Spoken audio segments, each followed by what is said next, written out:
And there! The Dragon Ball Z video is finally done. Whew. Oh man, I feel like I've been working on that thing for ages. I know. I should go outside and get some fresh air. You know, that's always a great way to relax. Huh? A shadow? What the fuck? Come on now, who doesn't love Star Wars? A lot of people. Star Wars Episode 4, A New Hope premiered in less than 32 theaters across the United States. Yeah, less than 32. Honestly, that's crazy, right? However, the film's great reception to audiences everywhere had more theaters clamoring, ordering the film, expanding its release well over the rest of the year.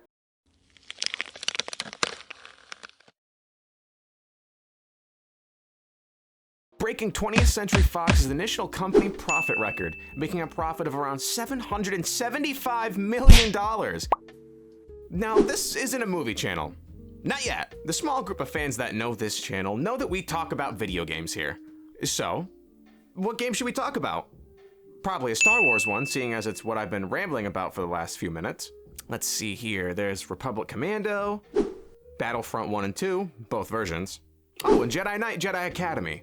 Nah, none of those. We're gonna talk about a generally well-received and one of my personal favorite Star Wars games. The Star Wars The Force Unleashed series. Released on September 16th, 2008 in North America, Star Wars The Force Unleashed sort of acted like a gap between episodes 3 and 4, seeing the rise of the Rebel Alliance and the Galactic Empire. You play as Starkiller / Galen Marek, and you journey through the galaxy, doing Darth Vader's bidding, searching for survivors of Order 66. My first run through this game was on the PSP, that and a copy of Star Wars Battlefront 2. Also Napoleon Dynamite. Remember how PSPs used to have full-blown movies you could buy? The good old days. But enough of that. Without any further delay, let's get into the first of the two games, Star Wars The Force Unleashed. We start out with the classic Star Wars title crawl, because how do we know if it's a Star Wars product without it? Darth Vader arrives on Kashyyyk after gaining intel that a Jedi Knight is hiding somewhere on the planet. He exits his ship, and Vader gets to work slaying all that oppose him, dropping them left and right. Now this right here is where I believe the Force Unleashed games thrived. The combat. Starkiller and Vader have two varying movesets, and I'll get into Starkiller's later, but I just want to talk about how powerful this game makes you feel. From lifting Wookiees up to choke them, throwing your lightsaber, or even just a classic force push, you feel like an unstoppable machine. Or maybe I should say cyborg, seeing as Vader isn't quite a full-on mech yet. Oh, brother, this guy stinks! Alright, I'll leave. If there was only one thing this game got right, it's definitely letting you feel the full power of the dark side. Unfortunately, it's just down these poor Wookiees. After Darth Vader single-handedly commits the Great Wookiee Purge, the Jedi we're after reveals himself and tries to intimidate Vader into leaving with a force push. However, Vader just puts his hand up like a dedicated hall monitor demanding to see a hall pass, stopping the blast. Hall pass! Show me your hall pass! Now here's an issue that some players complained about, that being the QuickTime events. I find that QuickTime events tend to show up a lot in hack-and-slash games, seeing as they can make what would be a badass cutscene into a badass interactive experience that puts you in the scene. To some people though, they can sometimes take you out of it. Like specifically this battle here between the Jedi and Darth Vader. Every now and then while randomly swinging at the enemy, it will turn into a lightsaber lock, which was a way to integrate these moments that are so well renowned within the Star Wars media into the game. So I guess that one all just comes down to your own personal preference on QTEs. Vader force pushes the Jedi back into the hut, proceeding to interrogate him, saying that he senses a far more powerful Jedi nearby. He states his master was killed years ago, and Vader goes in for the kill. However, the lightsaber flies out of Vader's hands and into the hands of a child. If it comes down to it, this really won't be an issue for Vader, seeing as he's been able to take on whole groups of younglings in his past. Realizing the power within the boy, Vader takes him in as his apprentice, and we fade to the present. And now, all grown up, Starkiller has harnessed the power of the dark side and is ready to complete the last steps of his training. Vader sends him to an Imperial shipyard to defeat General Rom Koda. And Papa Palpatine can't know of his existence, so he'll be fighting rebels and Imperials, leaving no witnesses. Starkiller heads to his ship and, oh my god, is that Obi-Wan? Hello there. Oh my god, it's a dead Obi-Wan! No! No! Thank god, it's just a droid. This is Proxy, and he's one of the few friends Starkiller makes on his journey. Immediately after, we meet the next member of our ragtag Jedi poaching group, Juno Eclipse. Juno is the hand-picked pilot for Starkiller's mission by Darth Vader. Apparently the last one got the old Force. After a quick debrief with Proxy aboard our ship, we arrive at the Imperial shipyard where General Rom Koda is causing all of his trouble. We land, and now it's time to turn on the human blender that is Starkiller. Each level is a linear but unique path you follow going from point A to point B. Around each level there's tons of objects at your disposal for Starkiller to use as a weapon. The environment is lethal in Starkiller's hands. It is absolutely insane how powerful Starkiller will become on your playthrough of this game. At your disposal right off the bat are moves similar to Darth Vader's, like the Force Push and just being able to pick people up and throw them around like a wet towel. Mincing everyone in your path allows you to level up, accruing points to get Force upgrades. There's your Force talents, which better Starkiller's general stats, like how much damage he does with his lightsaber, his maximum health, and your maximum Force energy. Then there's your Force combos, which are pretty self-explanatory. Acquiring these give you sweet new combos to crush your enemies. Last but not least are your general Force powers. As you progress through the story, Starkiller will unlock new abilities for you to purchase with these points, like the Saber Throw, Force Lightning, and my personal favorite, the Force Repulse. Speaking of, remember that sweet snowy repulse in the Force Unleashed 2 trailer?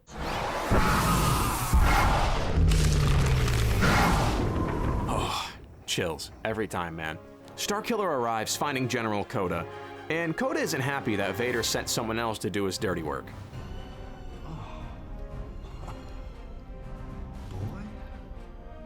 Months of attacking Imperial targets and Vader sends a boy to fight me? Oh, okay, man. Well, this boy is gonna put some dirt in your eye.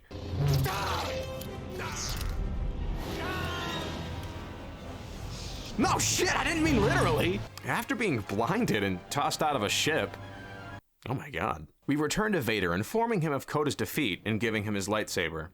Vader informs us that his spies have found another Jedi, and we have our next mission.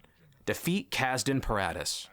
Vader tells us that Kazdan Paratus is far more powerful than us, and he doesn't believe we will survive. I do not expect you to survive. Rude. However, Vader reveals his plan, stating if we defeat Kazdan Paratus, we will be one step closer to our destiny, taking down the Emperor side by side with Vader. We land on the planet of Raxus Prime in the Outer Rim, where Kazdan Paratus is hiding. Juno takes note that there's a junk temple similar to the one on Coruscant as a point of interest. Starkiller begins to make his way towards the junk temple, fighting through a droid graveyard, as many scrap droids weirdly start trying to stop Starkiller from reaching his goal. Maybe my saber skills are a bit rusty since my last playthrough, or it's the smog of the planet, but goddamn, these droids will give you a run for your money. I mean, look at this guy. Looks like a big garbage transformer. We take a lift up and finally meet the Jedi we're after, Kazdan Paratus. Really? Vader doesn't think we can beat this guy? Look at him, he looks like a total nerd. Is that a massive ball of garbage headed this way? So yeah, he's a lot more difficult than he looks. You really get to know somebody after having them beat your ass a few times. His abilities consisted of yeeting scrap at us and summoning what appears to be junk titans brought to life with his Force essence. But after a few crying sessions and controller spikes, we take him down like a champ. After an interesting cutscene of Kazdan's passing, I did some research on him, and it honestly gets pretty sad. He apparently fled to this planet during Order 66 because he was scared, much like anyone would be during a situation like that. However, as time went by, he was ridden with survivor's guilt, driving him to insanity and the recreation of the Jedi Temple. Oh man, here comes the waterworks again! Having returned from our mission, a meditation session is cut short by Vader's massive Shmi energy, breaking our concentration. We inform Vader of Kazdan's defeat, and we let him know we're ready to take on the Emperor. Vader shuts down Starkiller quick, saying there's one last test for us to complete. Defeat Master Shaak Ti, one of the last surviving members of the Jedi Council. We arrive on Felucia, being immediately spotted by Shaak Ti and her apprentice, who looks totally evil, but hey, I guess don't judge a book by its cover. No, she hasn't been corrupted. Not yet. Making our way through the thick jungles of Felucia, we notice the Felucians are much stronger than records would show, hinting that Shaak Ti has been training them to fight back against any imposing Imperial forces. Oh, look, a sweet rancor with face paint! Nice. We arrive at the Ancient Abyss, where Shaak Ti is waiting, ready to battle us. I'm not sure what it was about this boss fight, but it felt different than the rest. Maybe it was the music or the incredible voice acting in those few short lines before the fight.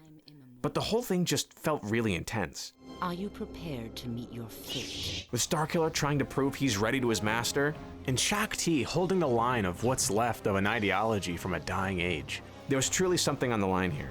And after a hard-fought battle, Shaak Ti warns Starkiller of the dark side's treachery, and she falls into the Ancient Abyss. Back aboard Starkiller's ship, we inform Darth Vader of our success, and he tells us that we are ready to face the Emperor with him and to meet him on his ship. Arriving on Vader's ship, we're told the Emperor's fleet was not far behind. Oh, I see what we're doing here. Luring the Emperor right to us. Not a bad strategy. My organs! The Emperor's spies caught wind of Vader's plans and followed us to the ship. The Emperor enters the room, telling Vader he has forgotten his place, giving him the ultimatum of killing Starkiller or he kills us both. Joke's on you, Palpy. My master would never...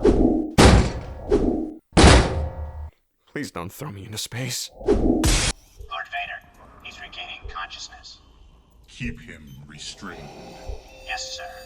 Starkiller wakes up with... Jesus, man, you almost gave me a heart attack! Starkiller comes to and is reasonably pissed at Vader for killing him. Vader states that the Emperor had to believe it, or we both would have ended up dead. Yeah, not a bad plan, honestly, but did it have to involve killing me? Darth Vader explains his new plan to distract the Emperor, seeing as he's watching our every move now. We're given the objective to amass an army of rebels to oppose the Galactic Empire. Sure we can't just TP his ship or something? Vader leaves and, oh thank God, Proxy, you're okay. Proxy readies the Rogue Shadow to leave, but then we realize we have no pilot. A couple dissected stormtroopers later and we get Juno from her holding cell and we're off to assemble our army. Looking through our Space Craigslist ad to find allies shouldn't be too hard, but Starkiller's looking for someone to specifically teach him the things that Vader couldn't. So we head to Nar Shaddaa in hopes to find one General Coda still in one piece. I mean, why would he say no? We only blinded him, beat him up, threw him out of a ship. He's not gonna say yes. Starkiller's walking through a canteen when we spot Coda. Okay, let's really try to get on his good side. Oh, just kick the table to wake his drunk ass up. Yeah, it's not like we need his help or anything. Upon losing his sight in the battle with Starkiller in general, Coda has sunken into a depressive state, giving up on his mission to defeat the Empire. Starkiller still asks for his help, but in the middle of their conversation, some rat gave them up, leading to them needing to make a quick escape with Coda. Making it outside to an open platform waiting for Juno, Starkiller convinces him to help them out by convincing him it's better to die doing something than wasting away doing nothing. Coda tells Starkiller that he has a contact in the Senate who just might have the oomph we're looking for, right as Juno shows up to get them out of there. The group arrives at Kashyyyk, with Coda insisting that if we want to win the help of his contact, we need to grab something that's very sought after by him, hidden somewhere on the planet. You know, you figure getting a Force-sensitive badass would be enough convincing to win over the help of another freedom fighter, but what do I know? I'm just a ball. During his search for what the Senator is after, Starkiller stumbled upon an old rundown shack, saying he senses great darkness and sadness within it. After being told that whatever is in there, he'll face it alone, Starkiller is greeted by his father, who apologizes for not being able to give him the life that he wanted and what he's had to endure. His father fades away and we continue on our journey. Father, no! Pushing our way through Imperials, we find what the Senator has been sought after, reaching Princess Leia. After a brief introduction, Starkiller's like, hey, come on, we gotta get the lead out. But Leia refuses to leave, until Starkiller has destroyed a skyhook used to funnel Wookiees into Imperial labor. Damn you, Leia, and your diplomatic heart of gold.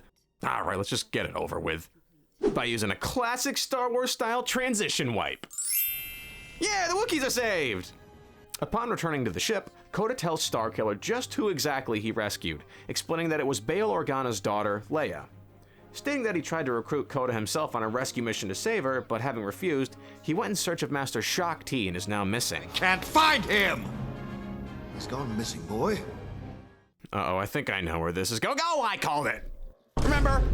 Landing on Felucia, Starkiller makes his way through Imperial camps who have started trying to conquer Felucia and groups of Felucians, wiping them all out with our new absolute force powers, whilst we search for Senator Organa. Oh, another Warpaint Rancor! Using a lift to descend further into the thickets of Felucia, we find where Senator Organa is being held captive. Shortly after freeing him, Jedi Helena Bottom— no, sorry. I mean Maris Brood arrives. With lightsaber tonfas, those are the coolest! Stand aside, girl. Don't make me hurt you. You won't. He won't let you. A Rancor? I've killed like 9 of these things on the way here. Okay. Alright, let's just... There we go. After putting the Rancor down, Maris Brood jumps in, finally ready to throw down. And it goes about as well for her as you'd expect. She pleads to Starkiller to not kill her, saying the planet corrupted her, and Shaak Ti abandoning her, it all led to her turning to the dark side. So Starkiller lets her go. I don't know, man. That seems like a bad idea. You really think she's free? She'll carry the memories of what she's done here forever. Okay, you're right. I'll just, go back to the green room and wait for the next edit. We return Senator Organa to his ship, and before he leaves, we finally convince him to help us. He heads out to inform other senators who have spoken out against the Empire, and to rally others for our rebellion. It's pretty interesting that Darth Vader was the one who had this idea for a rebellion, and it all eventually ended up leading to his downfall. Oh, speaking of the big guy, Starkiller seeks the counsel of his master, asking for guidance on what we need to do next. Vader instructs us to go back to Raxus Prime, where the Empire is assembling a fleet of Star Destroyers, and destroying them will prove to the people that the Empire is vulnerable. Our meeting with Vader ends and, oh, she's right behind us, isn't she? Juno's upset that we've been hiding that we're still serving Vader. She points out that when all this comes to a head, hundreds, thousands, maybe even millions of people will be following him, and that when it all comes down to it, that trust and those lives will be in our hands. Please. Don't make me leave another life behind. Well, that could have gone. Arriving at Raxus Prime, we head to the Imperial dropship, ready to show the Empire a little fear of our own, like Batman, or a really angry stepdad. Starkiller pushes his way, or should I say, force pushes his way through Raxus Prime. Arriving at the landing bay, we head to the central ring of the facility when, oh, Proxy, not now! Look, we're a little busy, and did he just turn into Darth Maul? After an admittedly fun fight with Proxy, we make it to our objective. Unfortunately, though, we catch the attention of one of the Imperial Star Destroyers, so it singles us out, meaning it's time to peace. Coda, however, wants us to try to pull the ship into a tractor beam. You're a Jedi, boy. Size means nothing to you. Reach out with the Force and grab that ship, or you will die on this trash heap. What do you mean, pull it into the... No fucking way. He did it! That crazy son of a bitch, you actually did it! One of the most impressive feats of strength ever is displayed as Starkiller pulls the Imperial Star Destroyer out of the sky, crashing it into the planet. I know some people aren't a fan of this scene because it's like, come on, he's that strong? That's some BS. But come on, it's just cool. It's just really cool. Back aboard the ship, Vader says that we've successfully peeved off the Emperor. However, Starkiller says that Organa's allies are still fearful, and he needs a little more time to earn their trust. Vader begrudgingly agrees, as we arrive at Corellia, ready to have that little pep rally with the rebellion. Everyone agrees. The time for action is now. And even Master Coda is there, all cleaned up and in his battle gear. And there, with an official declaration of rebellion, the war for freedom has begun. A moment of hope cut short with Vader showing up to take them all prisoner. I don't know about you guys, but I think this entrance here deserves the biggest bird treatment. That's where I'm the biggest bird! I'm the biggest bird! An act of betrayal by Darth Vader generating one of the greatest memes of the year. You agreed to stay away! I lied. Well, there it is! Vader states that he never planned on defeating the Emperor with him. Right as Proxy shows up, Starkiller falls to the bottom of the icy canyon, making an escape with the flame of hope, right as it was lit, immediately snuffed out. Back aboard the ship, a distraught Starkiller is reeling in the events of what's just happened. The lies, the tricks. He can't believe he didn't notice it before. Credits, ships, innocent lies, they all meant nothing to Vader. With the words of Juno bringing him back, Starkiller remembers it is his rebellion. It's his decision to decide what happens to their lives. And he decides to save them. We're going after Vader. And the rebels. Hoping for a vision of the future, Starkiller meditates, sensing danger for General Coda and a giant space station. What? What did you see? A massive space station. That's right, we're headed to the Death Star! A stunning shot from outside the space station as we make our way in. Starkiller tells Juno that they may never see each other again. And as she lays one on him, he says his goodbyes. There you go, doing it again, game. Here come the waterworks. Starkiller lands, and the hood comes up, ready to save his friends, no matter the cost. I couldn't do another biggest bird joke again, could I? Nah, no, that'd be blasphemy. Nah, what the hell? Roll it! I'm the biggest bird! So Starkiller journeys through the Death Star, slaying stormtroopers, taking down ATSTs, and all Imperials who try to stop him. Right before we arrive, we see that old Palpy has the rebels lined up in front of him, saying that they'll be tortured, interrogated, then executed as a security hologram plays, showing what Coda said best. There may be a rebellion yet. Palpatine sends Vader to deal with Starkiller, and our long-awaited showdown begins. An intense battle between master and apprentice. It goes on through different feats of strength, all leading to Starkiller sending a beaten and battered Vader through the wall and into the Emperor's room. A bested Vader lays on the ground as the Emperor emerges, encouraging us to kill Vader, saying to take his place by his side, ruling the galaxy. An attempt from Coda to stop Palpatine from encouraging Starkiller to turn back to the dark side. Palpatine uses his Force Lightning, attacking Coda. We're now given the choice. Do we help Coda, or do we kill Vader, taking his place?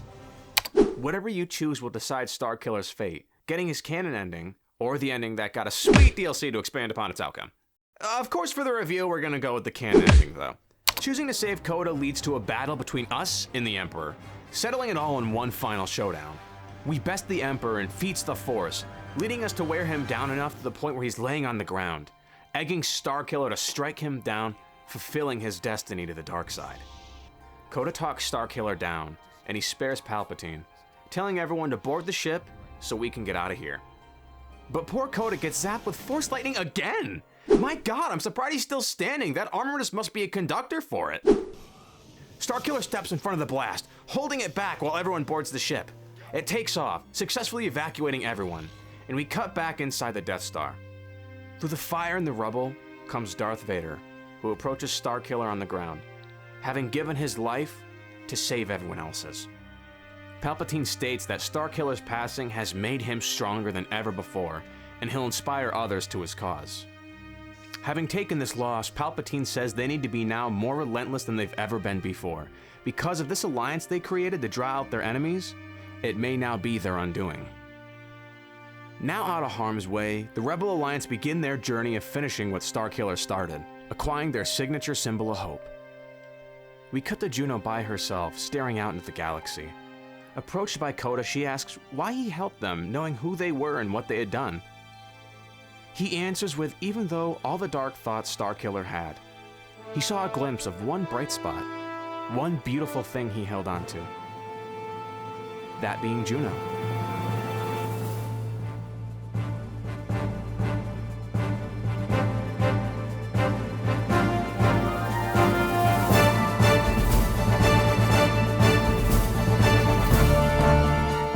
Everyone, that was Star Wars The Force Unleashed. I honestly don't remember the game being as good as it was. Not that I thought it would be bad, but I was thinking maybe it was just those old nostalgia glasses fogging everything up. But no, this game felt good, looked good, and sounded great. I mean that all literally. The voice acting, oh my gosh. What a performance by everyone, and always from Sam Witwer. I'm glad that after everything that went down with the Disney deal, he was still able to land roles in a franchise that he cares so much about. All in all, yeah, definitely give this one another go. You're gonna be in for a treat. And I'll see all of you in the next one, with Part 2 in Star Wars: The Force Unleashed 2. Thanks for watching.